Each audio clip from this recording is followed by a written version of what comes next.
So second part of the chapter that we always talk about, or we have with all the other joints, is stability and motion. So ligaments and that sort of thing. So the learning objectives that apply to this part are to be able to identify the joint types and motions available at each joint, describing the functional role of the major ligaments, and we know ligaments limit motion. What motions do they limit? Relating the direction of spinal motion to the planes of the facets at each level, and I talked about a little bit in the osteology part, and we're still going to continue to talk about it. Describing the structure and functional significance of the intervertebral discs. Again, we talked about it in the first part. We're still going to continue to talk about it. And relating the motions of anterior and posterior pelvic tilt to lumbar motions. So we deal with that a lot in the clinic because people have spinal injuries or low back injuries, and certain injuries are biased towards either extension or flexion in the low back, and we're going to use the motions of anterior and posterior pelvic tilt to help control that, and we're going to teach that to our patients. So we talked about anterior and posterior pelvic tilt in the hip chapter, and now we're just taking it up the chain, as we do with everything. So there's a chart in the book on the major ligaments of the vertebral column on page 189. Love it. I love charts, you know me. And it talks about the name of the major ligament, the attachments, the functions, and then it has comments. So the ligamentum flavum is the first one. It goes between the anterior surface of one lamina and the posterior surface of the lamina below. And it limits flexion. And it mainly runs in the cervical area, so it limits neck flexion. The ligamentum flavum contains a high percentage of elastin, and it lies just posterior to the spinal cord. It goes all the way down the spine, and it's thickest in the lumbar region, but does not make sense. It limits flexion, but it's a little bit more flexible than some of our other ligaments because we need flexibility in the spine. Okay, the supraspinous and interspinous ligaments are between adjacent spinous processes from C7 to the sacrum. So they're little attachments between adjacent spinous processes, and they limit flexion. If you think about it, when you flex, your spinous processes come farther apart, and so the ligament in between those spinous processes limits that motion. The intertransverse ligaments are between adjacent transverse processes. They limit contralateral lateral flexion. Think about it, the ligaments between the transverse processes, if you go to the opposite side, you're going to put that ligament on stretch. So there aren't a lot of those in the cervical region. In the thoracic region, they're kind of intertwined with the muscles, and in the lumbar region, they're sort of thin and membranous. So the intertransverse ligaments change a little bit as you go through the spine. The ligamentum nuchae, we talk about it as an attachment for the upper trapezius, and it limits cervical and cranial extension, but it's one of the supraspinous ligaments. So it runs from the spinous process to spinous process. And it provides that midline structure for muscle attachments and passive support of the head. So there's a lot that goes into supporting your head. This is probably a good thing. So the anterior longitudinal ligament, or the ALL, runs between the base or the basilar part of the occipital bone and the entire length of the anterior surfaces of all the vertebral bodies, including the sacrum. Okay, so think about it. What does that limit? If you were to go into spinal extension, you put the ALL on stretch, so it limits extension or excessive lordosis. It adds stability to the vertebral column. It's a major stabilizer. It runs down the anterior bodies of the vertebrae. So there's also a posterior longitudinal ligament that goes throughout the length of the posterior surfaces of the vertebral bodies that limits flexion. It's within the vertebral canal just anterior to the spinal cord. And then each of the apophyseal joints are actually synovial joints. They have a joint capsule, and the joint capsules become taut at the extremes of all intervertebral motions. So those apophyseal joint capsules also help stabilize the spine. Pretty interesting. So just like all the other joints where we talked about the kinematics, we're going to talk about the kinematics of the vertebral column. So movement at any spinal region is described by the direction and plane of motion of a point on the anterior side of the body of the vertebra. So if I say rotation to the right, it means the anterior side of my vertebra is moving towards the right. It's rotating to the right. Okay, so whenever we're talking about just like when we're talking about things, relationships between muscles and joints and things, we have anatomical position for a reference. In the spine, we are using a point on the anterior side of the vertebra as a point of reference. So movement occurs relative to an associated axis of rotation coursing through the vertebral body. So we have movement in all the cardinal planes, the same axes of rotation that we've talked about since day one. So flexion and extension happen in the sagittal plane, and sometimes you'll hear spinal flexion and extension called forward bending and backward bending. So flexion is forward bending, extension is backward bending. Lateral flexion to the right or left, also known as side bending to the right or left, happens in the frontal plane on an anterior-posterior axis of rotation. Axial rotation to the right or left it happens in the horizontal plane with a vertical axis of rotation. It's also called rotation or torsion of the spine. Okay, so all the same motions that we're talking about, but slightly different point of reference from what we have talked about with other parts of the body. So the craniocervical region, otherwise known as the neck, refers to the combined set of three articulations. The atlanto-occipital joint, which is between C1 and the cranium, the atlanto-axial joint between C1 and C2, and the intracervical region, which is all the rest of the cervical vertebrae, 3 through 7. The craniocervical region is the most mobile area of the entire vertebral column. Makes sense, right? Because we have to turn our head to look at things and listen to things and find things and control our balance and our eye motions. Lots of stuff going on, so we need that motion in the neck. A lot of people, when they come in for neck issues, you can tell right away. You go out to the lobby to get them, and they move like they can't move their head. They move very stiffly. It's a really important part for normal human function. So in the book, they talk about the kinematics at each individual joint, the roll and slide kinematics. I'm not going to expect you to know that, but just what I really want you to know is that the atlanto-axial joint allows about 5 degrees of flexion and 10 degrees of extension, and the rest of our cervical flexion and extension comes from contributions from each level of the cervical vertebrae. So each level contributes a few degrees, and you end up with your total amount of cervical extension and flexion. That's the main thing I want you to know. We are not going to work too much on the roll and slide mechanics in the neck, but you can see that they are there. They do exist. We have convex, concave surfaces in the neck, just like we do every place else. So flexion extension, the arc of motion is determined by the cervical facet joints. So we talked about the facet joints in the thoracic spine being mostly in the frontal plane and the lumbar spine being mostly in the sagittal plane, especially the upper lumbar spine. The facets in the craniocervical region, or in the cervical region, are in sort of an oblique plane. So there is a lot of motion in that oblique plane. So it's not just flexion, extension, or lateral side bending, or rotation. It's all three of those things.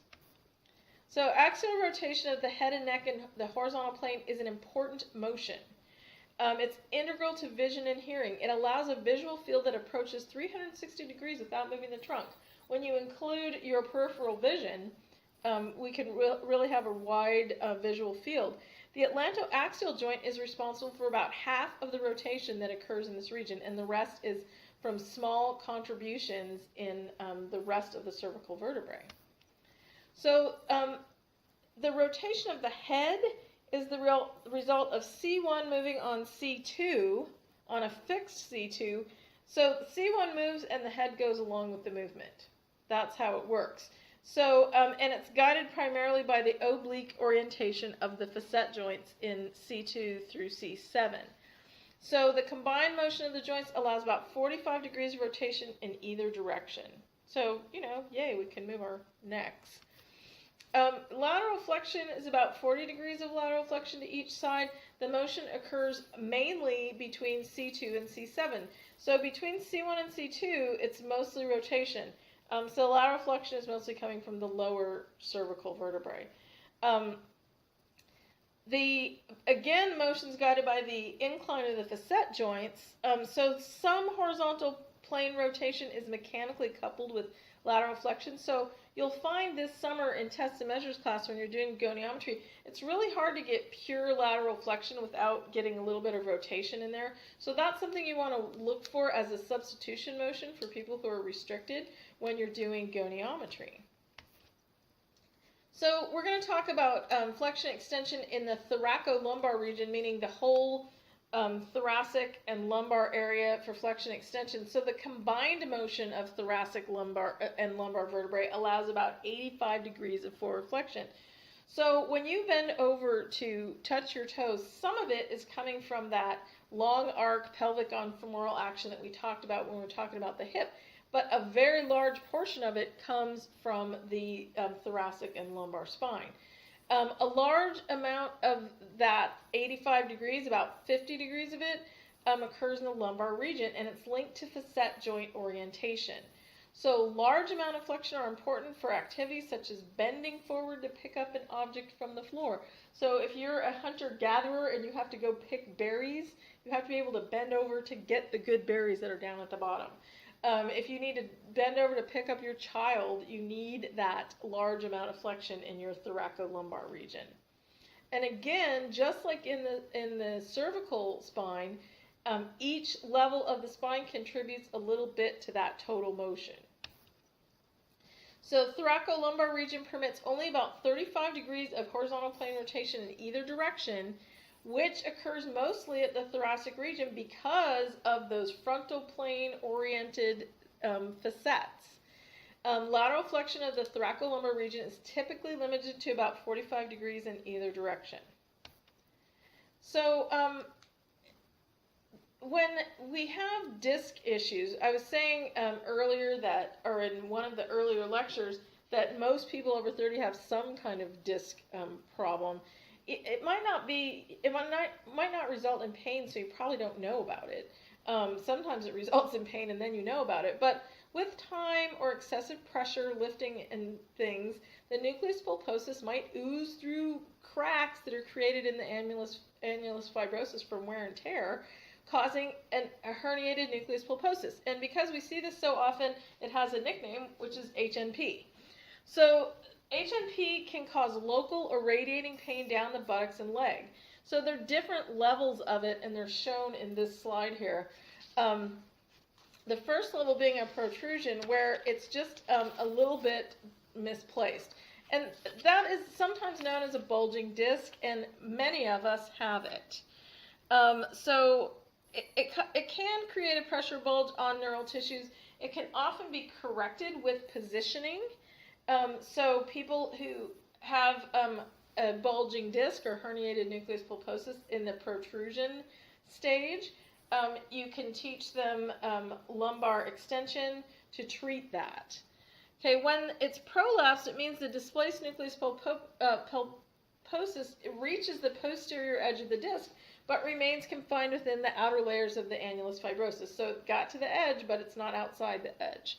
With extrusion, the annulus fibrosus is actually ruptured, allowing the nucleus pulposus to completely escape from the disc into the epidural space. So you'll hear patients talk about a slipped disc. There's no such thing as a slipped disc.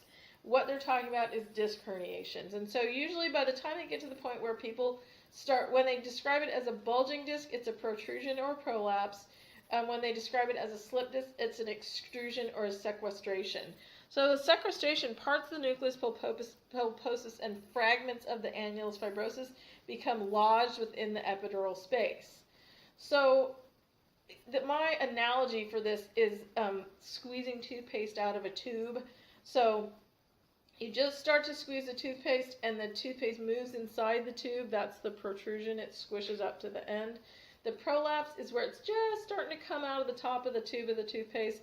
The extrusion is where it's starting to come out at the end. And sometimes with those three things, you can kind of suck the toothpaste back in with positioning, is how we do it, or maybe traction. Once you've squirted the toothpaste out the tube, it's all over the bathroom. You're not getting it back in the tube. And then you need surgery to get rid of that extra disc material if it's causing a problem. Generally, it is, and that's when people have radiating pain down into the buttocks and leg. So it's a matter of degree on herniated nucleus pulposus, what kind of treatment is necessary, and what things may or may not help. So with the anterior and posterior pelvic tilts, if you recall from the hip chapter, the anterior pelvic tilt is a short arc anterior rotation of the pelvis about the hip joints with the trunk held stationary. So an anterior pelvic tilt, when you hold your trunk stationary, it naturally extends the lumbar spine and increases lumbar lordosis. The posterior pelvic tilt is a short arc posterior rotation of the pelvis, and it flexes the lumbar spine and decreases lumbar lordosis. So just like we talked about in the hip chapter, the force couple that for an anterior pelvic tilt is the trunk extensors and the hip flexors.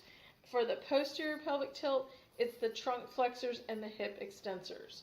So know those force couples, know what an anterior pelvic tilt does to the lumbar spine. It increases lumbar lordosis, extends it.